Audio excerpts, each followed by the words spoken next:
Alola and welcome to Experience Share. It's a Pokemon podcast. It is starring me, Tandy-Gas. Sandy-Gas. Yeah, cute. See that little Sandy-Gas out on the beach? Cute name. Terror of a Pokemon. They are really scary. Yeah, it's like you're staring into the void and it's just roaming around on the beach and they like float up to you and then they can just consume your soul, I think. Yeah, I didn't, that seems like a Pokechex to me. Yeah. AKA Tanner Greenring, and I am joined as always by my co-host, Nihilego. Nihilego. We didn't actually learn Nihilego's name this week. The Ultra Beast. They're just presented as like 3 question marks. Big jellyfish. When it erupts from the Ultra Wormhole.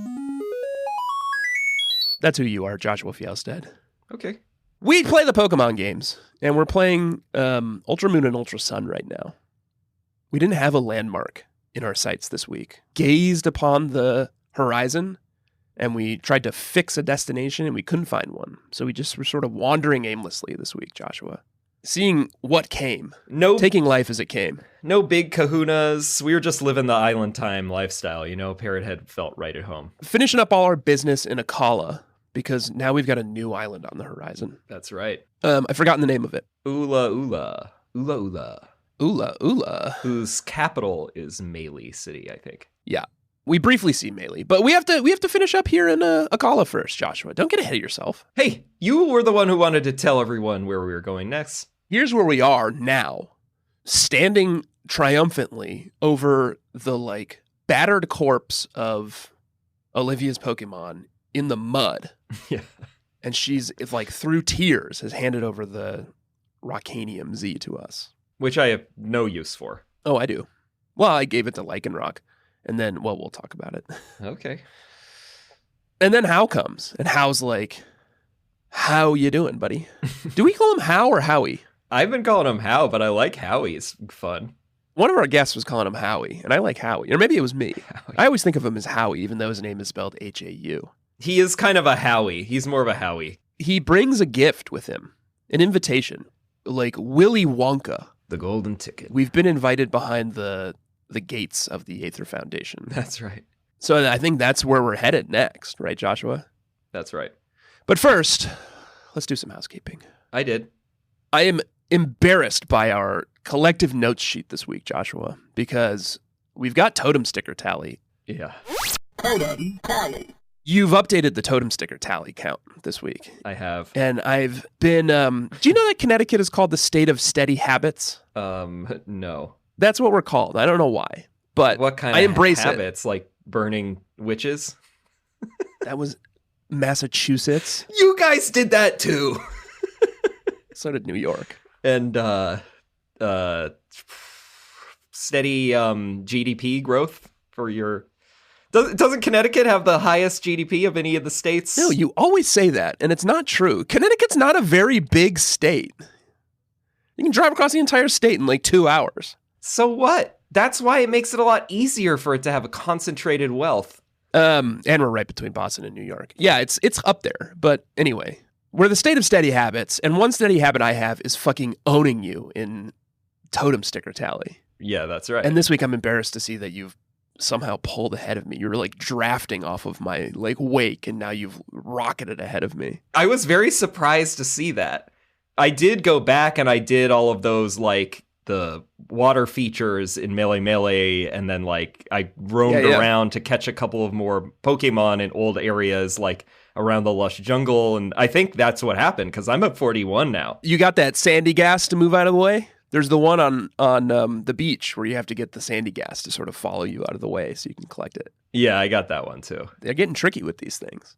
I don't know what's going on. I'm embarrassed. I'm shamed. You haven't broken the 40s? No. Well, I want to. I want to go get whatever. Let's go look up the totem prizes. You are also the nutmeg state. Yeah, we are the nutmeg state. Well, what the hell is that? How are you the nutmeg state? Where were you getting nutmeg? I think we used to make it a lot. Well, maybe it grows wild here. What? Listen, it's a beautiful place. That's a tropical spice. Isn't it only from Indonesia? That's like the whole reason the Dutch and the English fought for hundreds of years over them. The Spice Islands. It's a beautiful place. It's a wonderful place. Not Connecticut. Gateway to New England is what we're called. We've got the mighty Connecticut River. Do you want to do Connecticut stuff? I can just talk about Connecticut if you want for a little while. Connecticut facts? Yeah.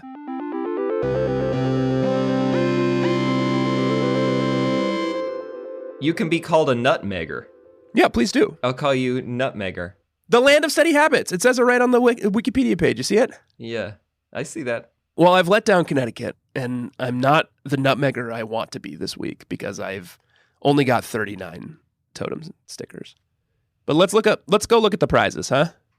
Yeah, it's just from selling nutmeg. You guys don't even grow nutmeg. I mean, that doesn't make any sense. Can you drop the nutmeg stuff? Okay. Ultra Sun, 40 In stickers. any case, the GDP thing was wrong, but it is a wealthy state. Your average household income is $79,900. Top 10. God, I wish. All right. Now let's get refocused. 40 stickers, Ultra Moon. Yeah. Alolan Marowak, which we've decided you can't have, despite the fact that they are based on some pretty chill fire dancers. I think the cursed flame with the bone stuff, yeah, that's not chill. And all I get is Araquanid, and I'm not interested in Totem Araquanid. Gross. Yeah. Next, at 50 stickers, you get Totem Lurantis, and I get Totem Salazzle, and that seems a little bit more interesting to me. Those are both acceptable, although Totem Salazzle I still think is better. But those are both acceptable. Yeah, I think that's fine. You just called Lurantis your sweetie last week. Yeah, I just think Salazzle's type is more interesting. All right. A lot of things are interesting about Salazzle. So that's I'm not in any rush to get to 40 because I don't need a Totem Araquanid. But now you're in a rush to get to 50. It sounds like because you could have a Lurantis. Well, I'm in a rush to win. Oh yeah, to crush you. Yeah, sure. I don't really even care about whatever the Pokemon are. Joshua, my sights were firmly fixed on another prize this week, and it wasn't totem stickers. What was it? I'm not saying I'm out of the totem sticker hunt. I'm going to come back with a vengeance and crush you next week. You're going to be embarrassed by how many totem stickers I have. I'm going to embarrass you, Barry. Yeah, that's... Shiny hunting. I think you should leave. The hunt continues. I'm like Captain Ahab out here. Still? You still don't have your shiny Poliwrath? Here's sort of the phases you go through when you're shiny hunting, Joshua, is you think like, yeah, you heard about all the shiny hunting techniques. You know that you have to do this, that, and the other thing. But like, you're going to cut a few corners. You're going to make it a little easier on yourself. And maybe you'll get lucky, you know? Yeah. So you get out there and you start shiny hunting. And you burn through all your PP. And you burn through all 6 of your shiny hunting Pokemon that you've trained up. You do have 6 now. So I was right with that prediction that that's the right strategy? No, I don't have 6. I have 12. Oh my God. Because I went out there and I was like, there's a very good move called False Swipe that I'm sure you've heard of. Right. We have the TM for it, I believe. We got it very early in this game. You know how many Pokemon in the history of Pokemon can learn False Swipe, Josh? I know Scyther can. 17. 17. I did not know it was that low. 17 lines, Pokemon lines can learn False Swipe. And one of the Pokemon, the only Pokemon that I had that could learn False Swipe was Marowak. Oh. So Mabel, my Marowak, and... No, you swipe with a bone. One of the Ditto 5 went and got it on. Also, did you know this about the Ditto 5? Did you catch the Ditto 5? Yeah, I caught the Ditto 5. Lock them up. Did you know that they're intentionally meant to be breeding Pokemon? And they all have like super stats and can pass down like incredible max stats to any bred Pokemon. Well, I know that's Ditto's thing in general. I did not know. These are like jacked up Dittos. I think 3 or 4 of them have like some max stat, like max attack or max speed or something like that it can pass down to. They're meant to be for breeding. Oh. So that's what I did. Interesting. I bred 6 Kubones and taught all of them False Swipe and a bunch of like non-attack moves and like finisher moves. And then started training them all up to get to like level 20 because all the Poliwags are like 14 to 17. Right. Grueling work. That's a nightmare. So I get out there and I'm shiny hunting. And here's the other worst part about Poliwag, Josh, is they all have hypnosis. Oh, so they're Mayor sleeping you. Constantly putting my Cubones to sleep. Wasting my time. So I'm like, I need a different approach. Like, this is taking forever because they're constantly putting my Cubones to sleep. Okay. So I go and I pull someone I don't even think I've talked about in a while. Lysander, my Drowsy, out of the box. Its ability is Insomnia. Oh, smart. Yeah, can't go to sleep. And went and bred it with a Ditto, and then raised up 6 Drowsies into my shiny hunting squad. That's what your threatening text was. The Sleep Fleet. So I want to introduce you to the Sleep Fleet, Joshua. It's Hypno, Shiny Hunter A, Hypno, Shiny Hunter B, Hypno, Shiny Hunter C, Hypno, Shiny Hunter D, and Hypno, Shiny Hunter E, and Hypno, Shiny Hunter F. Tanner threatened me, bug catchers, with an ominous text where he sent a French horn or a bugle. It's like a little and then bugle. The Z sleeping Sleep Z's emojis animated.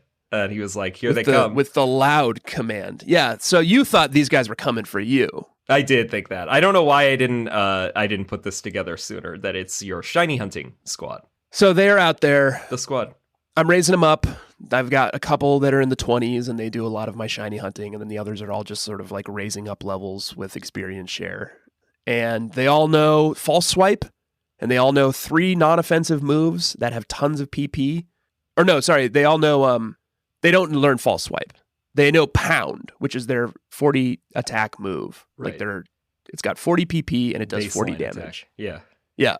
And then 3 non-offensive moves. So I can just like sit and like whittle these Poliwags down, and then get them to call an ally. And then the process continues. I've clocked it. I've been keeping track of my time. I think I've put about 12 to 15 hours in. I wasn't keeping track initially, but so more than I've put that. somewhere between 12 and 15 hours in of Poliwag hunting so far. How many Poliwags do you think you've seen? Hundreds. Yeah. At some point I just started catching them because I was like, I don't know. I was thinking maybe you could breed a shiny Pokemon. Yeah, can't you? I mean, isn't it just You've got a whole box full of Poliwags now. random chance? I mean, I know you can. And every single one of them is named Jessie. Why? For Jessie from Team Rocket. Oh, that's what your intention is, to name whichever one finally is shiny will be Jessie. Yeah. Just holding the name. You can only breed shiny Pokemon in Brilliant Diamond and Shining Pearl, actually. And Sword and Shield. So I gave up on that plan and went back to regular shiny hunting. But that's the squad. So I raised 2 whole new teams of shiny hunters. Shiny hunting's a real, it's a real bitch, Josh. And how do people do this for like their whole team? I mean, I don't think it's very appealing. Respete, I guess. I'm going to say this. It's not fun. No, this doesn't sound fun at all. I'm going to have fun with a presumably like purple or pink or green Poliwrath. I really hope you get it soon, man. That sounds pretty brutal. I shan't be doing that for Toucanon. Yeah. No. I don't know. You get in this rhythm. I said it last week, but you just sort of, it becomes a little hypnotic on its own. And it's really nice to see those hypnotize bounce off of Hypno's insomnia. When will those Poliwags learn? Well, we've done a lot of talking about Hypnos. Should we talk about this crime that we witnessed in Howley City? Did you see this? Howley City. Howley City. Yeah, what's going on? What did you uncover, detective? Well, at the police station on Melee Island. Yeah, a lot of cops in the area. I guess there's always been lots of cops. There's always Officer What's-Her-Face. But they have never had like a bunch of full-blown stations, I think, until this game. Yeah. There's a real police presence here. Feels menacing. Which is like crime-ridden, like these relaxing islands, like martial law out here. Yeah. Elima is being robbed, you find out. Yes. Elima, the beautiful boy captain of the very first trial that we saw. Yeah. Sort of androgynous. But a beauty no matter what you're into. Yeah. Elima is in the police station because he was being robbed, and you have to interrogate 3 Hypno. Yeah. Which is why I wanted to talk about Hypno again, because we've seen people dressed up as Hypno at that grocery store.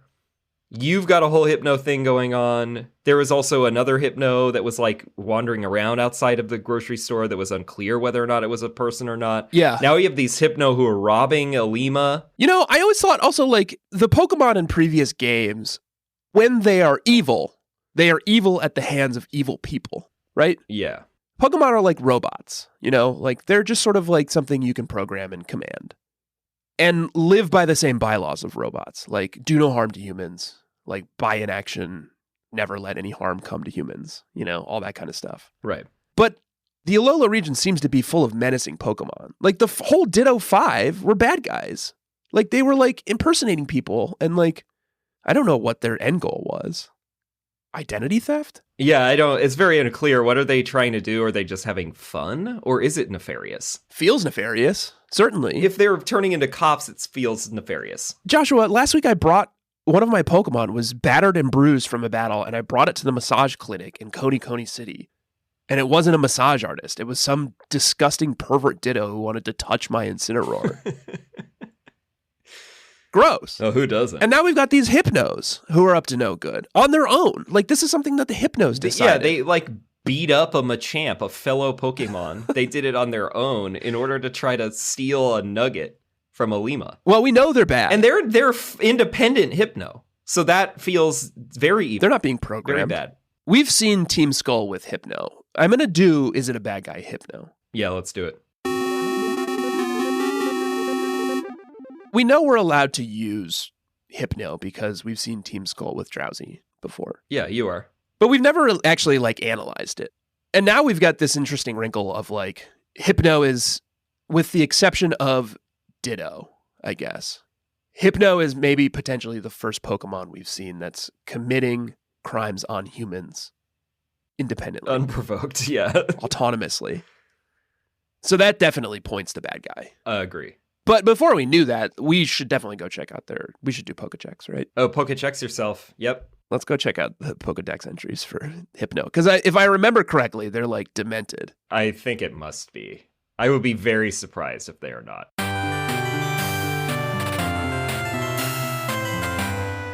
Pretty innocuous in red-blue. If it locks eyes with an enemy, it uses a mix of psi moves, such as Hypnosis and Confusion. And then in Stadium, it gets a little more, or in yellow, it gets a little more sinister. Avoid eye contact if you come across one. It will try to put you asleep by using its pendulum. Oh, gold is pretty rough. That's where it starts to get dark. When it is very hungry, it puts humans it meets to sleep. Then it feasts on their dreams. Uh-oh. Fire red. It carries a pendulum-like device. There was once an incident in which it took away a child it hypnotized. That's not really fair. That's impugning the entire race of Hypnos for the bad behavior of one. It seems... I don't know about that, Fire Red. It seems like that goes beyond X. It carries a pendulum-like device. There was once an incident in which it took away a child it hypnotized. So confirmed in X. Right, yeah. Sun. While it is an extremely dangerous Pokemon, people who are in need of a good sound sleep call it their savior. That sounds great, actually. Oh, okay. It's extremely dangerous, but if you can't sleep, then it helps you out, but it's also going to be eating your dreams, and maybe it will steal your children. I think the child stealing stuff's a little dark. Potentially even pushes it beyond bad guy into like there's legislation against that,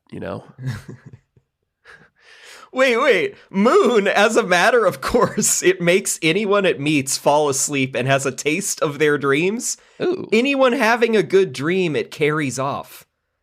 It's kidnapping a lot of people. Who's Komala? It's a Pokemon that you haven't seen it yet. In Ultra Sun, there's Pokedex entry as, in Alola, Komala is Hypno's main target. It rarely harms people. Huh. That's confusing. So it likes the dreams of Komala. So... something happened there where no longer is it harming people. I guess it never really says that it's harming people because we don't know what happens. Kidnapping is certainly hard. Joshua, if a Pokemon ever kidnapped me, I would certainly feel harmed. It's not physically harming. It's mental damage with the dream eating and the kidnapping. There's emotional trauma for sure. It's dark. It's feels gross. like and it's a bad guy. It like looks bad. gross. It's got like a Shakespeare rough on. Like there's nothing I like about this thing. But I have 6 of them. So yeah, I actually have 7 of them because one of them didn't have insomnia. One of them had some other dumb move. Well, get out of here. That's fine because I think you can have as many as you want because it's clearly a bad guy, I think. So we solved the crime. Lock up the Hypnos. Yep. And then you can also... I don't know if you kept strolling around Howley City. I did. Yeah, beautiful place. Went shopping. Yeah, got a little more scratch now, too. Yeah. Got a new backpack. Got some sweet new duds. I also caught a Bewear costume show. Did you see this? Yes. And I love Bewear. Joshy's sweetie is Bewear.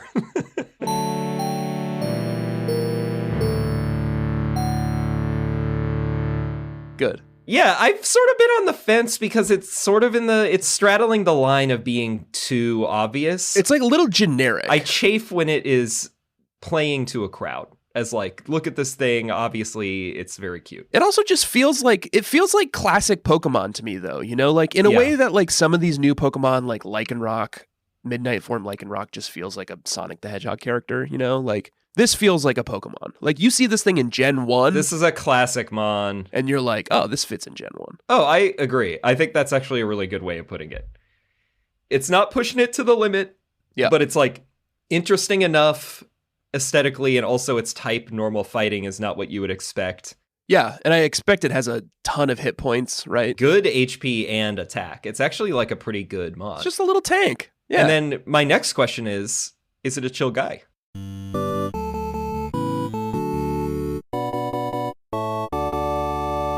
Oh yeah, it's a fucking teddy bear, Joshua.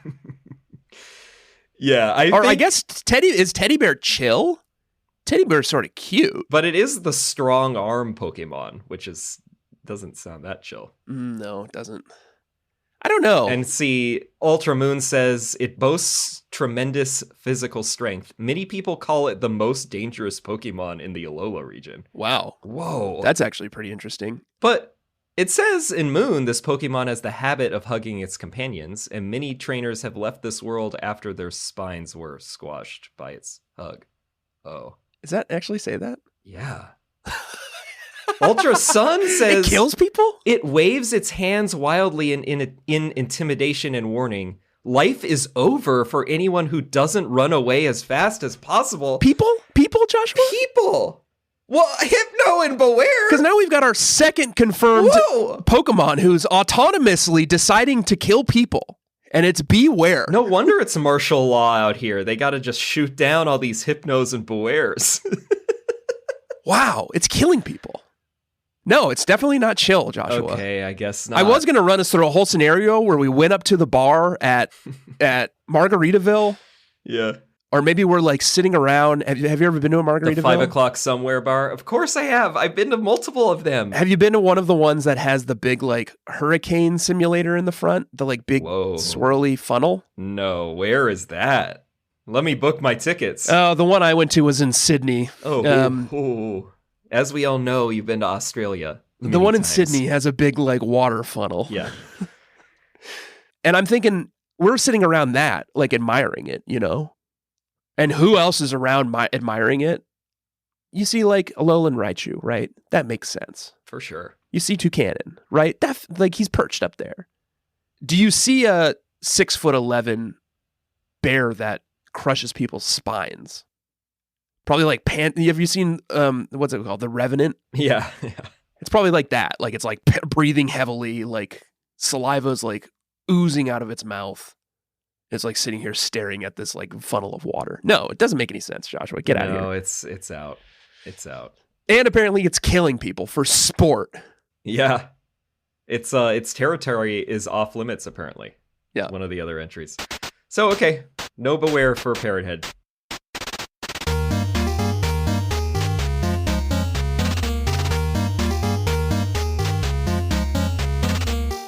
Joshua, Hano Beach, more like Hano thanks. No, thank you. They are hiding away the water roots in this game, though, which is really nice.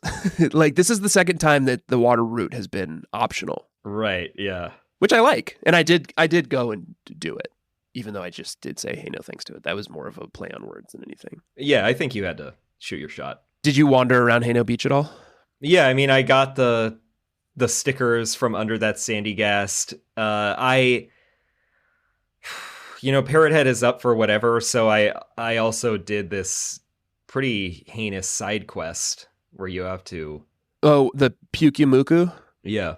I quickly said no. I had to accept because I was asked by a bellhop to assist in finding 6 Pukamukus on the beach and then return them to the sea. And Parrothead's just, going with the vibe and doesn't really always know what he's signing up for, but he did it and chucked them back into the sea, clean up the beach. But that is actually, he wants to chill on that beach, so I guess it helped him a little bit. Even if I weren't saying no to every dialogue option as a matter of course for my character, yeah, I wouldn't agree to be a Puku-Muku chucker. You have to touch those things, Joshua. Yeah. They could easily make their barf stomach come out and slime you. Ugh! Well, yuck. Parrothead had to have some of his birds. His flock had to deal with that. Yeah, I'm sure. And then the friendly sandy ghast is out here, which we like. Yeah. And then there's one other thing out here, Joshua. There's a man, and his name is Ross. Ross, okay. Black Belt Ross is out here on Hano Beach, and he's got one single Pokemon, and its name is Mankey, Joshua. Sure. Is it a bad guy? Mankey and Primeape. The God's honest truth is, I don't know how I acquired one, but there's one in my box. I don't know if I caught it. I don't know if someone gave it to me, but I've got a Mankey in my box. And so at some point I was like, I got to figure this thing out.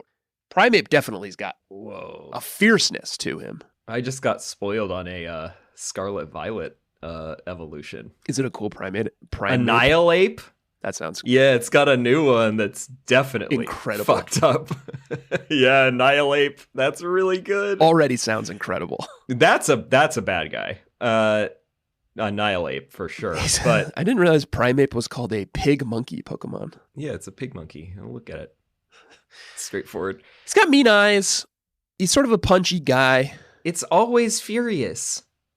But it is kind of like, you could see if we're doing the bar scenario, I could also feel like a Primeape just, taking a load off at the bar. Jesus Christ, Joshua. Is maybe one of those guys who is actually secretly the good guy. Like if he sees somebody getting into a fight, he's going to intercede on the side of the person who's probably in the right and just try to keep things calm. I don't want to constantly refer to the Pokedex entries for these to make these calls, but I'm on the page for Primeape, and okay, what does that say? The stadium entry, Pokedex entry, is when enraged, it gives chase endlessly. Because it is impossible to tell what made it angry, there is no soothing it. Oh, shit. God, Alola is sounding really dangerous this episode. Red and blue, always furious and tenacious to boot. It will not abandon chasing its quarry until it's caught. It's like fucking, what was that movie? It Follows or whatever. Oh my God, yeah. It just constantly chases you. Oh, that must be where Annihilate comes shit from. Out of you. Yeah, it's a bad guy. Let's get out of here. In Sun, it has been known to become so angry that it dies as a result. Man, I wish someone would put me in charge of writing these fucking Pokedex entries. It sounds like a blast. It sounds like there's no oversight. No oversight. Absolutely not. You're just completely altering the lore of these animals and games by being like, oh, Pokemon are constantly killing people. It seems like they're getting more and more unhinged as the generations go by as well. Let's go take a break. All right. It's a bad guy. Let's go take a break. We gotta settle back down.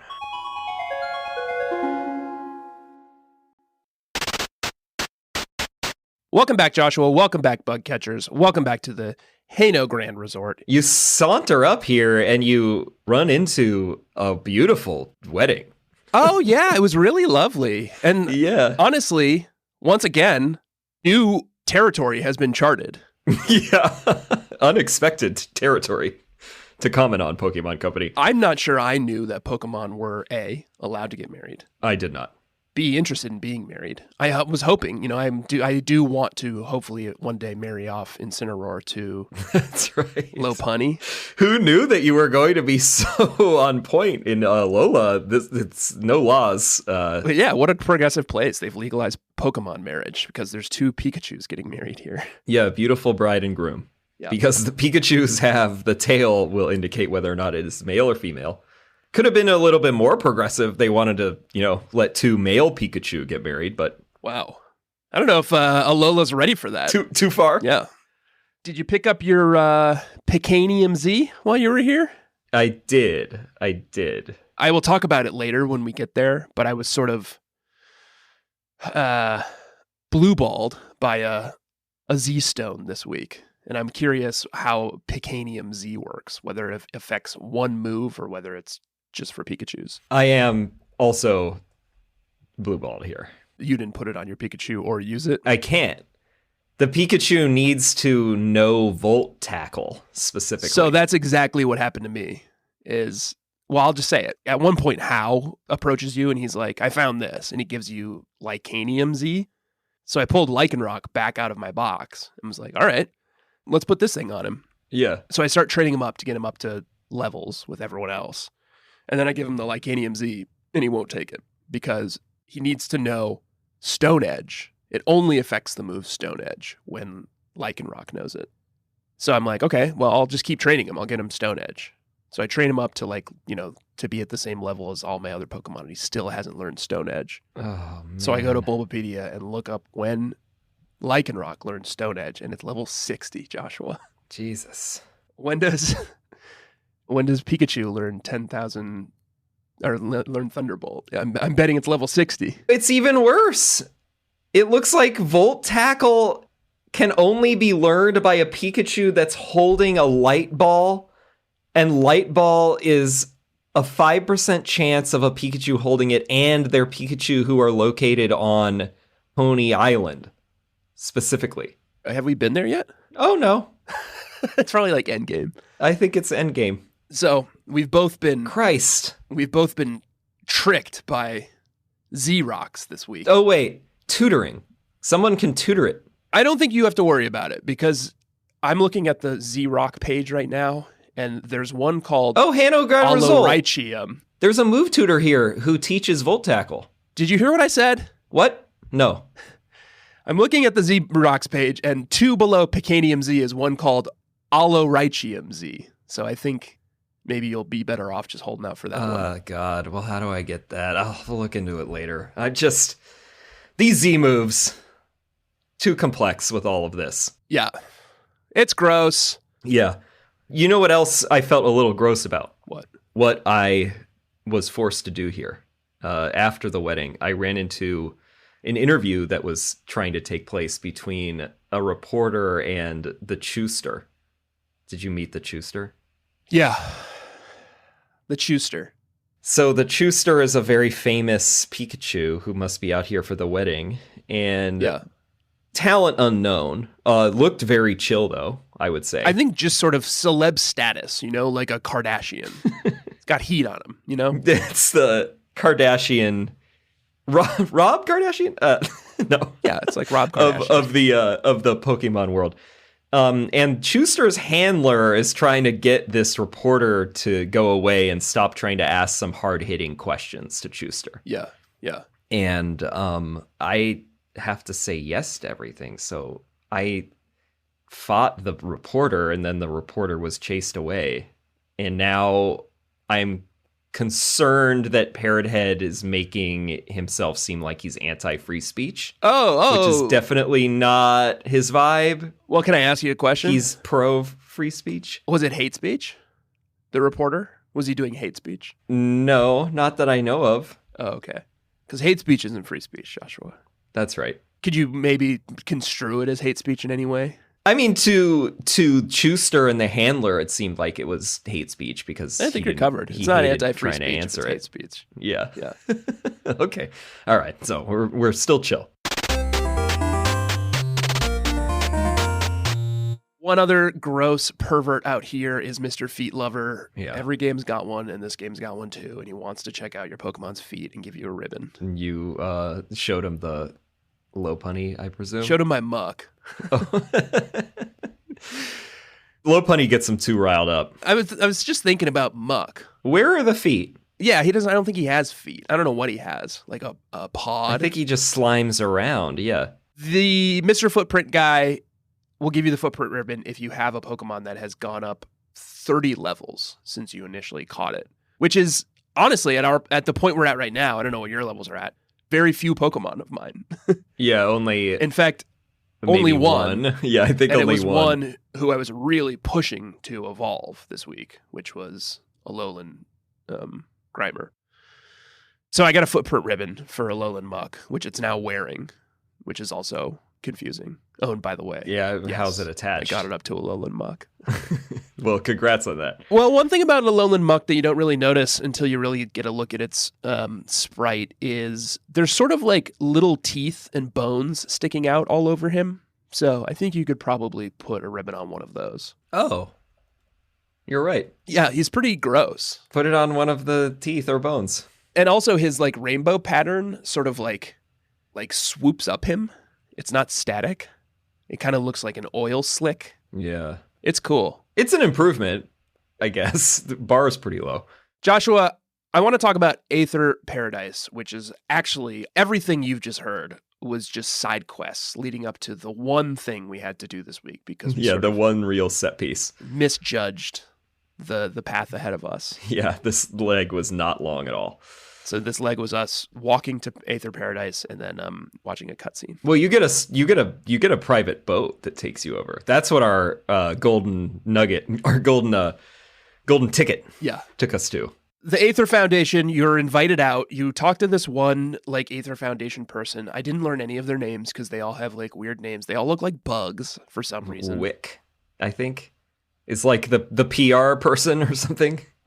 The vice chief. Yeah. No, Faba is the first one we talked to. And Faba's got these like big wraparound bug glasses for some reason. I just like, it's so hard to get a handle on these Faba we saw last week, I think, roaming around, getting in a conflagration with Team Skull. Yeah.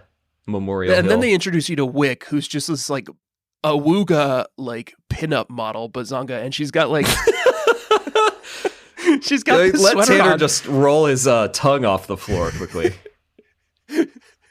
In a way I've never experienced in a Pokemon game. They've sexualized this character in like she's like unprecedented way. They've like really highlighted her like you're right. Like heaving bosom. Heaving bosom is exactly what I was going to say. They've just never really done that. Like none of the characters have much of like a sexual vibe despite the fan art community, you know, with the exception of possibly Whitney. Yeah, she's like a sexy disciplinarian kind of a vibe. So she's sort of leading you around the Aether Foundation. And for some reason, like, they're like buttering you up. Like, they give Howie a bunch of malasadas. Yeah. They give you the psychic TM. Yeah, that was a nice freebie. And it's all leading up to the event, which is you're like meeting with the president of the Aether Foundation, who's called Lusamine. Another babe. Yeah, she's got like, I don't know, like Gwyneth Paltrow vibes, kind of. Yeah, definitely. Yeah. Yeah, like Aether Foundation also has goop vibes. Like, it's got is big this goop a vibes. Scam? Well, and then we're attacked by living goop because an ultra wormhole opens behind us and a mysterious creature that we know from Pokemon Go as Nihilego. A big jellyfish. It doesn't introduce itself. So we just go into battle with it.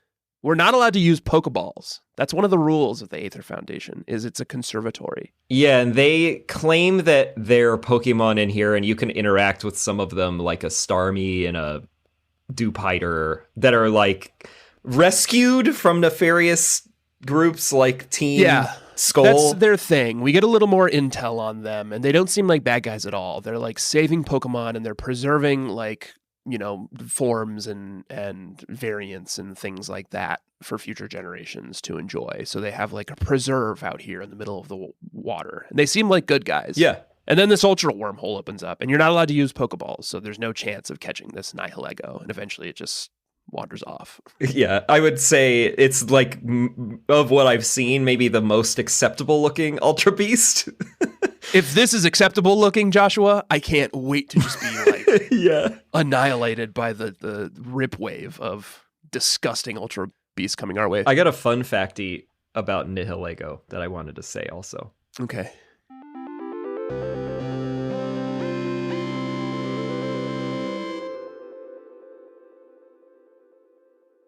The funny thing is that it's giant on the overworld when it's huge. It's Lusamine opens up the Ultra Wormhole. It's an Ultra Beast. What are you talking about? Well, on the Pokedex entry, or on the Bulbapedia page, it says that it's 3 foot 11 inches. That's an Ultra Beast? It's like how tall Miles is. I feel like the other ones are all like 20 feet tall. It didn't present itself as 3'11" in that cutscene. It was like as big as the building. Yeah, it felt like it was at least like 8 feet. It was filling the space. And I discovered when I was on this page that apparently Ultra Beasts are supposed to be based on invasive species, which makes it a little clearer why so many of them are like grotesque. Is a Nihilego a man-o-war? It's it's just a jellyfish. It's maybe Aurelia aurita. Yeah. Moon jellyfish.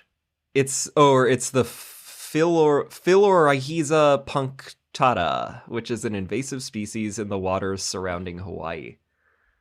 Floating bell, the Australian spotted jellyfish. Man, I hate invasive species like guzzlords.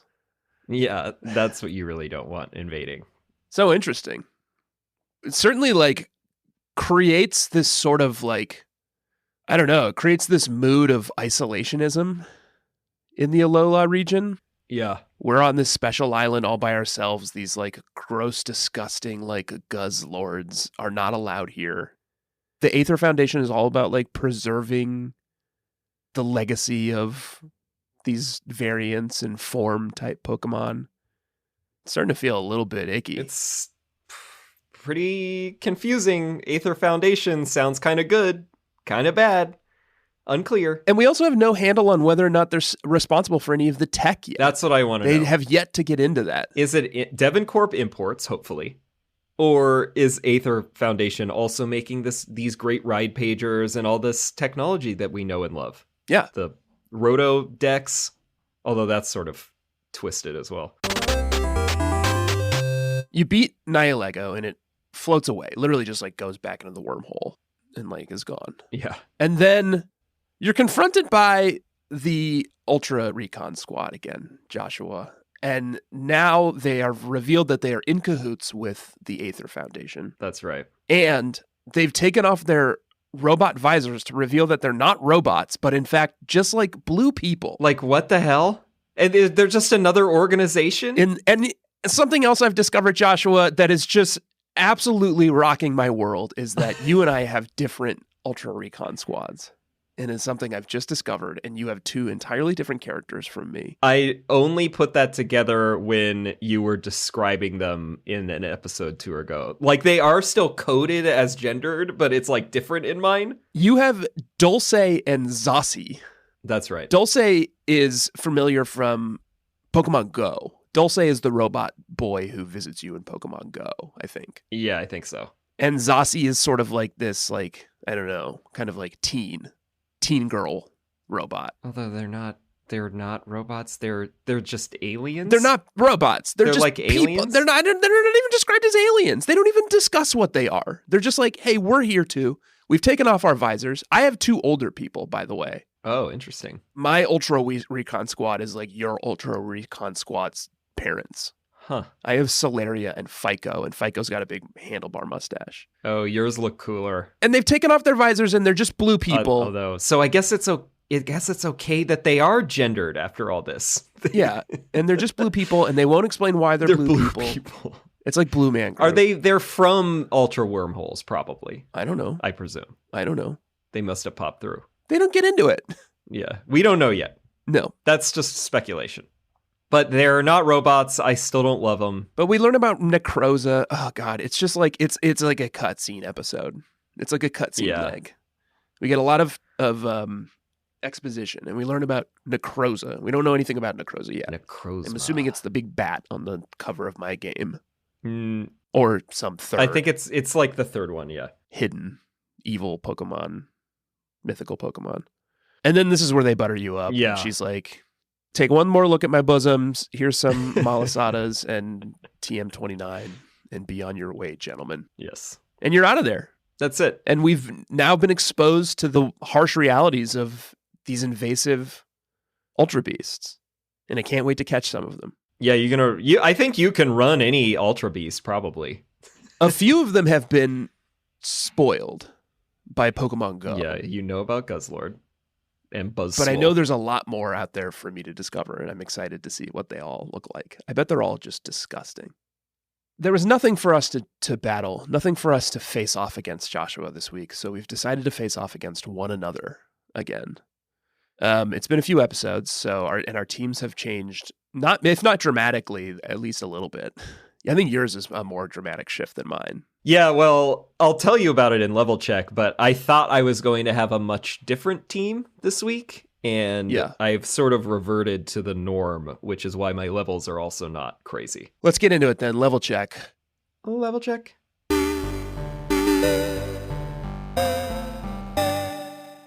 Tell me, what's the journey that Parrothead's been on this last week? So Parrothead, and part of the reason that he found more totem stickers is because I went back to the places that I hadn't done, as well as the ones that we can revisit now that we've advanced since our last battle. And I figured out how to get the pink nectar for the Pau form of the Oricorio, the psychic one, instead of the base electric. Yeah. And what a delight to look at. Have it on my team, raised it probably 15 levels or so. And we got the Psychic TM just now. Yeah, just now. So immediately I was like, great, I'm going to put Psychic on Oricorio. Great idea. Not compatible. What do you mean, Psychic? It's Psychic Flying, not compatible. Okay, well, what Psychic type? When does it learn Psychic? It doesn't learn a single fucking offensive Psychic move, and the only ones that it learns are defensive, and it's just because Oricorio, regardless of what form you put it in, learns the same moves. Oh, really? So it's just normal flying, effectively, even if the base form is electric flying, and that it's got Ghost, Fire, and Psychic. Like, it does not have a custom move pool based on whatever form you put it in. What a fucking missed opportunity. It's what the hell is this? The only, like, at level 40, it gets Revelation Dance, which is its signature move, and it's like 90, but they I think, all special. Get it? They all get it, and it becomes whatever its primary, it becomes the stab of whatever the primary. Well, that's not so bad. Type is, but still, that's like, what a missed opportunity! You could load this thing up with cool ass moves if it could take psychic moves. I was prepared and flying to be totally turned around on Oricorio, but it is bullshit, which is what I suspected in the beginning, and then I thought because it looked sweet that it was going to be cool, and it's a huge letdown. And there were a lot of threads that I saw of people complaining about this thing. Because why would it not have custom move pools for each of them? And it should just be based on when you use the nectar on it. So I thought at level 10 when I did it, I was like, great, it's going to have like a full, like, great psychic flying moveset. And no, just learns that sucks. Flying and normal type moves, basically. So canned, the Oricorio's canned and not on my team. Yeah. Would have been so good on a Parrothead's team. And then I also, I'm training up a Pessimian. Oh, great. Based on our discussion the other week about how it's really more of a lemur and I could have a fighting type. I can't have Bewear, apparently. No. So I'm glad that I started raising up this Pessimian. Just for the sake of your team, we won't look up Pessimian's Pokedex entries. No, I can't. Because it could reveal something very dark. I've already starting to suspect that they all reveal something a little dark. They really went dark, and Alola is like very untamed. It's like fucking libertarian paradise for Pokemon. They're like killing whomever they want. They're scamming whomever they want. They're marrying whomever they want. Yeah, you're right. It's Rise of the Planet of the Pokemon. You're buying like fucking pineapple juices everywhere you can. Like they just sell them out of the side. They sell them at like toy stores. You can buy a pineapple juice and get loaded. And now we've got a portable cocktail shaker here with this Pessimian and its melon. Yeah. I named it Coconut though because that was the closest I could find for Jimmy Buffett extended universe type of name because Coconut is a song. Oh, okay, it's also a coconut in an album. It's like a famous tropical fruit. Right, and he's got a melon. I don't know, pretty close. So Pessimian will be coming out. I would have put it on the team, but because we're battling and it is only level 22 and it doesn't know any fighting moves yet, I'm not going to bring it out tonight. But be aware that that's coming. Okay. And meanwhile, the team is essentially unchanged, other than Hoot is a Decidueye now, level 36. Not my favorite final evolution of the starters. I like Incineroar more than Decidueye, and I like Rowlet a lot more than Decidueye. Yeah, I don't know why they took it in this direction. I don't really understand how it can become a ghost suddenly. Because it's ghost grass. It's like it was corporeal the whole time that it's been alive, and then it's suddenly... It's that hood. You don't know what's going on underneath that hood. Strange evolution, and not as He's kind of got a cool look, though. Either. I don't know. I like it. Ooh, Hisuian Decidueye looks pretty cool. Yeah, that one is a very good design. So it's not as chill, but I think we'll vibe with it. Been around for a while, but we'll see. Whoa. Are you on the Decidueye's Bulbapedia page? No. There's a picture of him on the biology section of him doing arrow quill, like pulling back his like bow arm and doing arrow quill. It looks sick. Oh, yeah. It's winning me over to Decidueye. The arrow quill animation, and it does that with its it got maybe one of its signatures when it evolved, which is Spirit Shackle, and it does do an arrow animation like that. You know what I think they could have done? Sorry to continue to focus on Decidueye for a moment. You just won't drop it. I just think it's almost such a cool Pokemon. It almost works, but it's a little too busy. There's a lot going on, and you can see what they were going for, and I think they should have just gone for it in completely hiding his face and just making it like a black void with like 2 glowing eyes in it.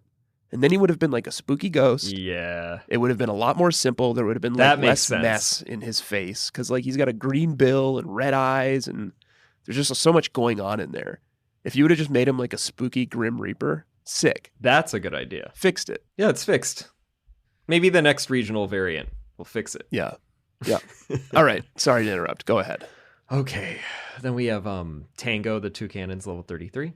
Cool. Fruitcakes was going to be binned, at least temporarily, but it's back for the battle. Noibat, level 32. Still 16 more levels until that evolves, and it's terrible until then. Yep. Cheeseburger, the Snorlax, level 32, was binned for most of this, so didn't level up that much. And then Jimmy Pikachu's level 35, still chipping away at that.